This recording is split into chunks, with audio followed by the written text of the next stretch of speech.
não parar, não precipitar e não retroceder. Então dizer para esse cara, sabe quando nós vamos parar? Nunca. Nunca na sua porca vida. Né?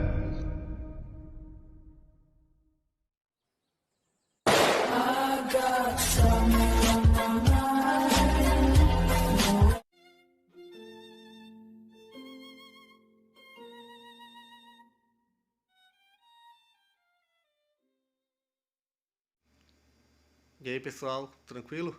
Então vem aqui antes do vídeo começar, pedir para vocês se inscreverem, quem não for inscrito, compartilhar, curtir, comentar.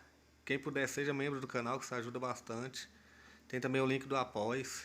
Quem puder ajudar nosso canal e apoiar financeiramente vai ser muito bem-vindo. Mas o mais importante é transmitir o conteúdo e os conhecimentos do professor Olavo de Carvalho para mais e mais brasileiros. Então compartilhe e ajude aí nossa causa. Muito obrigado a todos os membros, apoiadores do canal. Fico muito feliz. Tenho certeza que a gente está no caminho certo.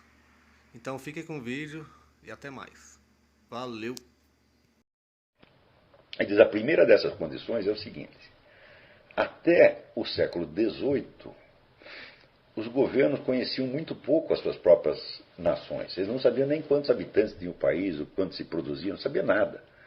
Certo? Então, quando se forma a administração estatal, os rudimentos da administração estatal moderna, a primeira preocupação é tornar, ver a expressão dele, tornar a sociedade legível para o administrador estatal. Quer dizer, fazer daquele caos, daquela massa humana, tá certo?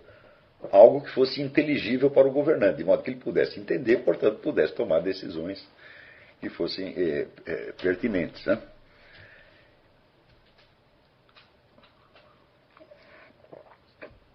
Então, aí que começa, então, vamos dizer, as estatísticas, o recenseamento, essa coisa toda. Né? No caso da França, por exemplo, o pioneiro disso foi Luís XIV. Ele cria uma vasta administração estatal que, então, necessita ter as informações sobre tudo que está se passando na sociedade. Vocês viram? Mas ainda assim, o controle que o governo tinha disso era uma coisa muito vaga. Até o tempo da Revolução Francesa, havia, por exemplo, o número de impostos que havia na França, ninguém sabia. Eram tantos impostos, tinha imposto federal, provincial, municipal, distrital, cada um com critério diferente, medido de maneira diferente. Quer dizer, cada cidade e até cada bairro tinha o seu sistema fiscal completamente diferente. Então, os nomes dos impostos que existiam são os mais extravagantes possíveis. E em cima do governo federal administrando este caos. Então, a partir daí, os cientistas e técnicos contratados pelo governo para isso começam a criar sistemas de classificação que permitam, então, dar à sociedade humana uma forma que fosse inteligível para o governante. Só que é o seguinte, esta classificação começou a ser feita não em função da realidade da vida social, como tal, mas em função dos interesses práticos administrativos do Estado. Quer dizer que só entravam nas estatísticas oficiais os aspectos que pareciam ao governo interessantes para ele, e não aqueles que fossem relevantes para a sociedade. Então, por exemplo, toda a produção o patrimônio florestal da França foi classificado em termos de metragem das tábuas. Né? Quer dizer, porque se tinha em vista somente 2 usos das árvores. Ou era para construção, ou era como combustível. Então, só isso interessava para o governo, porque era aí que ia entrar a taxação. Agora, acontece o seguinte, acontece que uma árvore, ela tem milhões de outros usos possíveis, que são economicamente relevantes, são socialmente relevantes, mas que não entravam na estatística oficial. Então, por exemplo, a utilização possível das folhas como alimento para os animais ou para a fabricação de remédios, ou a utilização das cascas para fazer o teto das casas e assim por diante, né? O Scott, então, cita um verbete de uma enciclopédia que pega, dá a lista das utilizações de uma só árvore, que é o álamo, né? E é uma infinidade de coisas, tudo isso era então, ignorado. Então, vamos dizer, o sistema classificatório que os governos usam para descrever a sociedade humana refletem a estrutura do aparato fiscal e não a estrutura da sociedade. Mas acontece o seguinte, que como este conjunto de dados não serve só para informação, mas é também base das decisões do governo, essas decisões, por sua vez, vão gerar outras realidades que modificarão a estrutura social real. Por exemplo, quando se cria, vamos dizer, a plantação sistemática de árvores para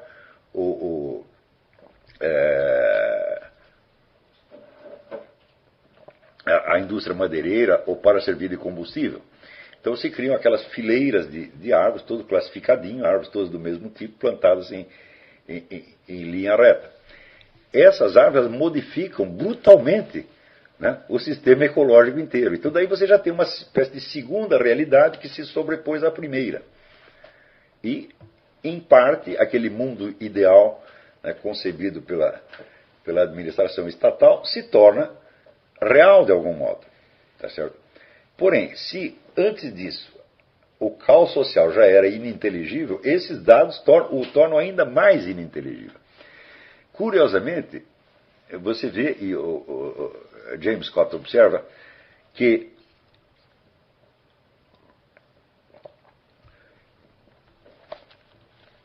esta vontade organizadora do Estado moderno, ela se expressa menos na ordenação real da sociedade existente do que na construção de certos símbolos de ordem, símbolos visíveis de ordem, tá certo? Que se expressa, por exemplo, no urbanismo fundado na simetria. Por exemplo, no próprio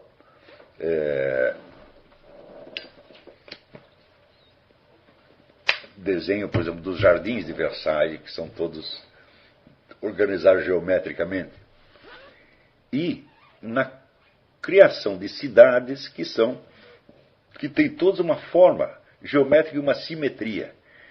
E pergunta a ele, o que a simetria no espaço tem a ver com a organização da sociedade? Absolutamente nada. Mas, no entanto, até hoje, quer dizer, você pode ter um espaço disposto geometricamente e ali você tem um caos social. Não é isso? Por exemplo, esses conjuntos habitacionais, todos rigorosamente geométricos e simétricos, criados pela Bauhaus, né, e que se espalharam aqui pelos Estados Unidos, pelo Brasil, etc, etc. Todos nós sabemos que esses conjuntos habitacionais são abrigos de traficantes, de viciados, de prostitutas, etc, etc. Ali você tem o caos social completo. Mais ainda, o fato de que nesses conjuntos uma parte dos serviços sejam coletivos, cria uma espécie de promiscuidade entre os habitantes. Mais ainda, como geralmente essas coisas são construídas com certa economia de material, né, você não tem o isolamento suficiente entre um apartamento e outro. Então você ouve os vizinhos brigando, né, ouve os gemidos do casal na cama e assim por diante. Então isso tudo vai criando uma modificação mental que foi uma verdadeira sementeira de delinquência, confusão, vício, etc, etc, etc.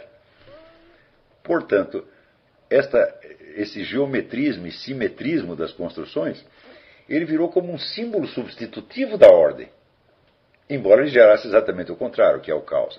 E Brasília é um exemplo característico disso, que tudo em Brasília é simétrico e visualmente arrumadinho. Sim, mas o que está acontecendo dentro dos apartamentos?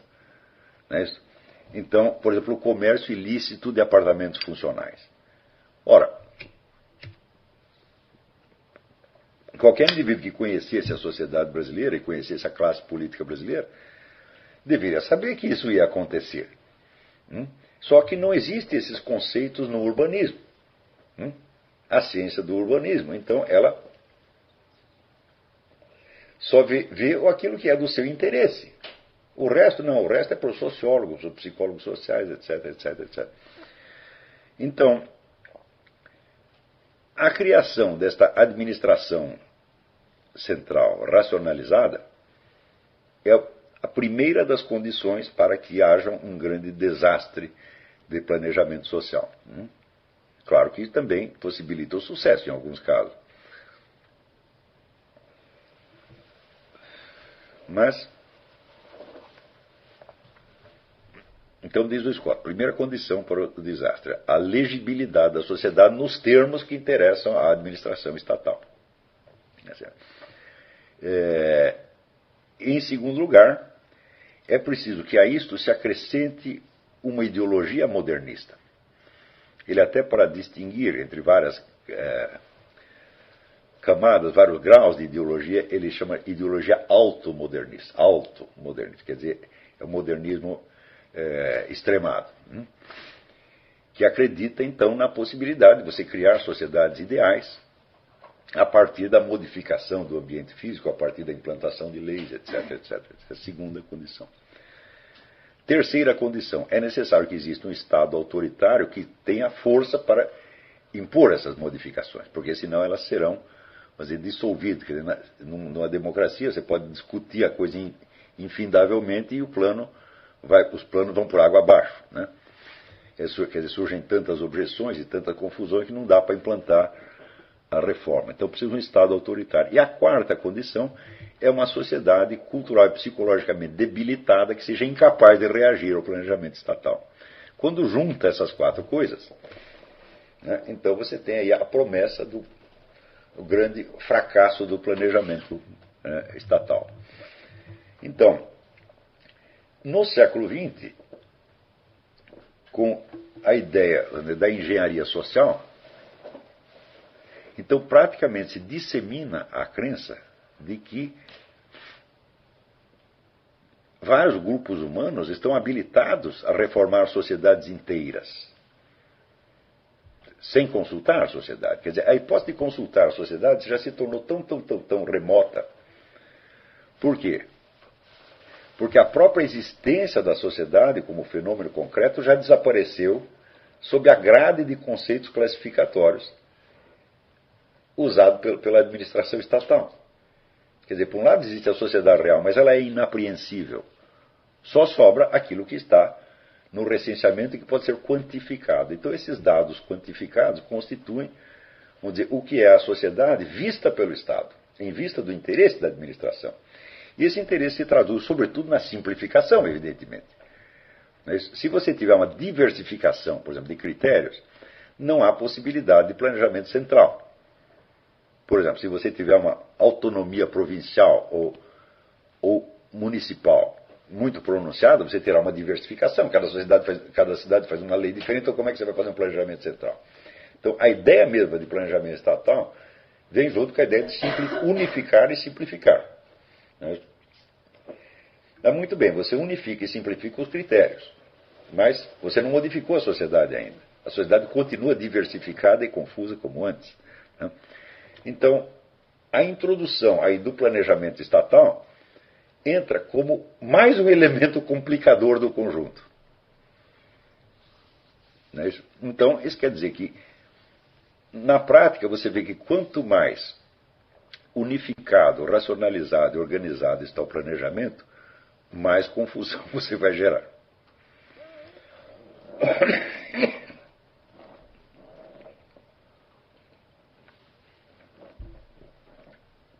Então, em outras circunstâncias, onde você não consegue um planejamento central eficiente, é porque existe uma diversidade local e existem condições, vamos dizer, para a discussão democrática das propostas.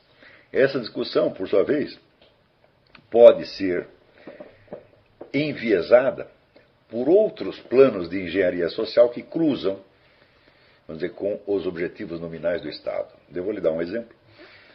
Nos Estados Unidos, no governo do primeiro Bush e depois no Clinton, eles estavam tentando introduzir um sistema de testes para avaliar a produtividade das escolas, né, e o aproveitamento dos estudantes. Então seria um teste nacional, seria aplicado uniformemente em todas as regiões e cidades.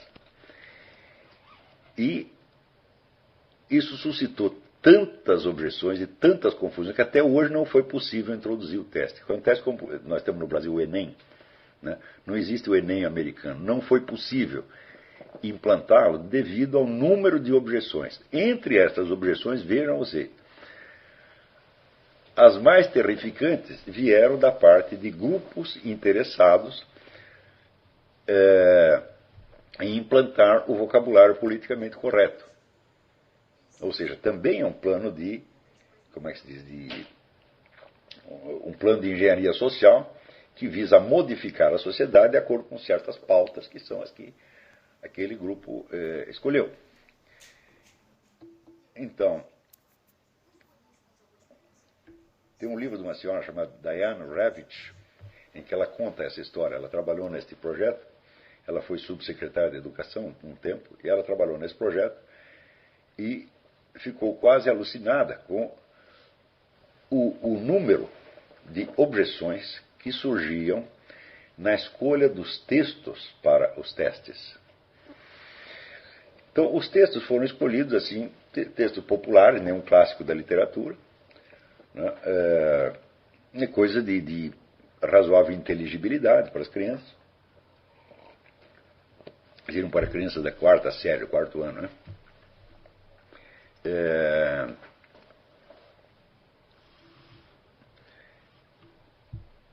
Então, por exemplo, tinha um texto sobre o Monte Rushmore. Não tem aquelas 4 estátuas dos presidentes, né? E o texto estava muito bem, muito didático, muito historicamente certo, só que daí apareceu numa das editoras de testes que estavam concorrendo nesse caso, cada editora tinha uma comissão encarregada de fiscalizar o que pudesse haver de viés ou de preconceito nos textos, né?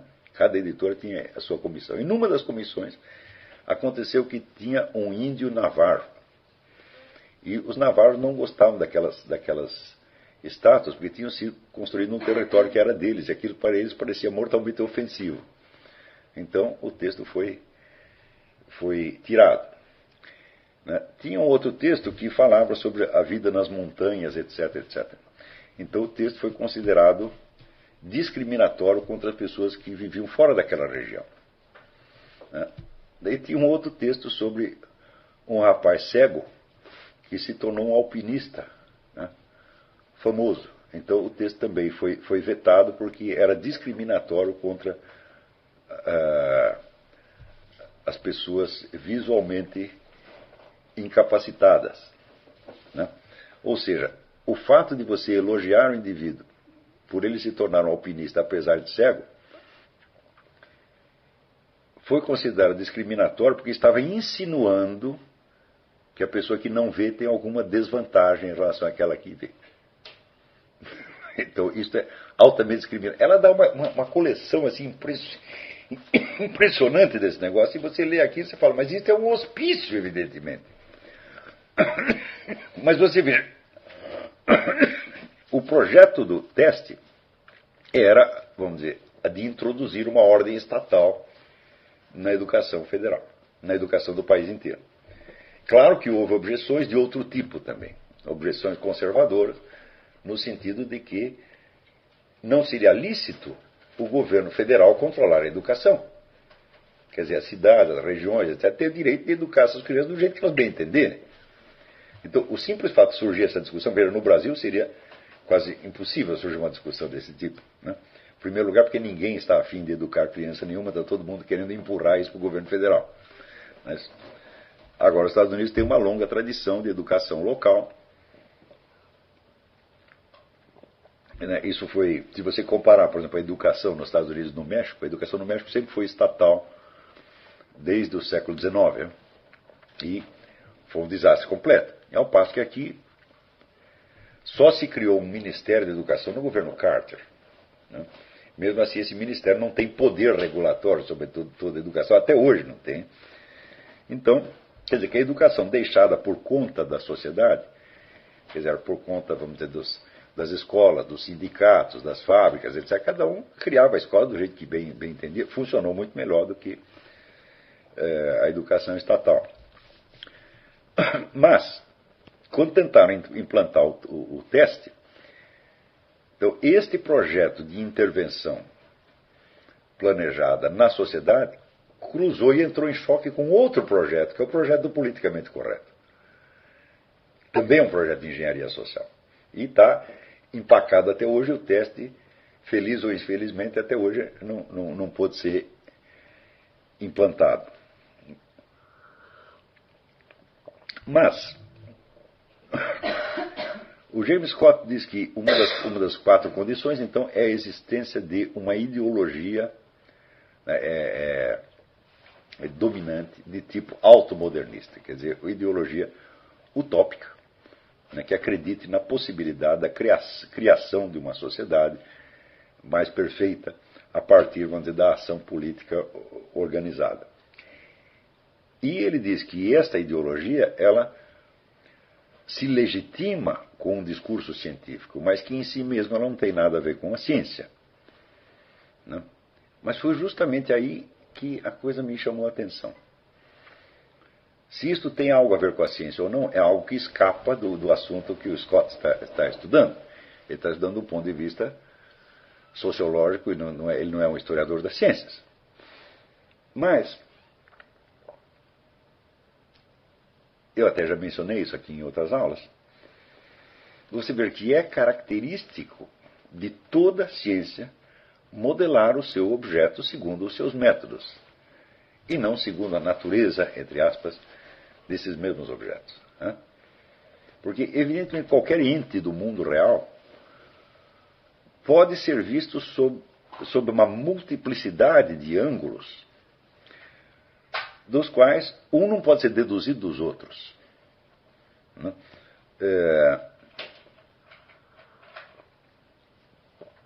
Mas que é a convergência desses ângulos num objeto que determina o caráter de objeto concreto, de ente real existente. Então, por exemplo, nós não podemos estabelecer, digamos, se você pega um cachorro, por exemplo, o cachorro tem, vamos dizer, um valor afetivo para o seu dono, tem um valor econômico para o criador do cachorro, ele tem, vamos dizer, uma atuação social na medida em que ele pode sair, fazer cocô no jardim do vizinho, pode morder uma pessoa na rua, etc. Então ele tem que ser objeto de uma série de regulações sociais. Ele tem um aspecto anatômico, um aspecto fisiológico, um aspecto embriológico, por exemplo. A gestação do cachorro é dessa maneira, que é diferente da gestação do camelo e assim por diante. Todos esses aspectos são absolutamente inconexos. Não é possível você estabelecer nenhuma correlação, nenhuma, entre a embriologia do cachorro e o fato dele ter se tornado um animal doméstico e objeto de afeição do seu dono. No entanto, o cachorro que nasceu por aqueles processos embriológicos é o mesmo cachorro que tem um dono e que é objeto da afeição do dono.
Chegamos a mais um final de uma aula, de um vídeo. Espero que tenham gostado.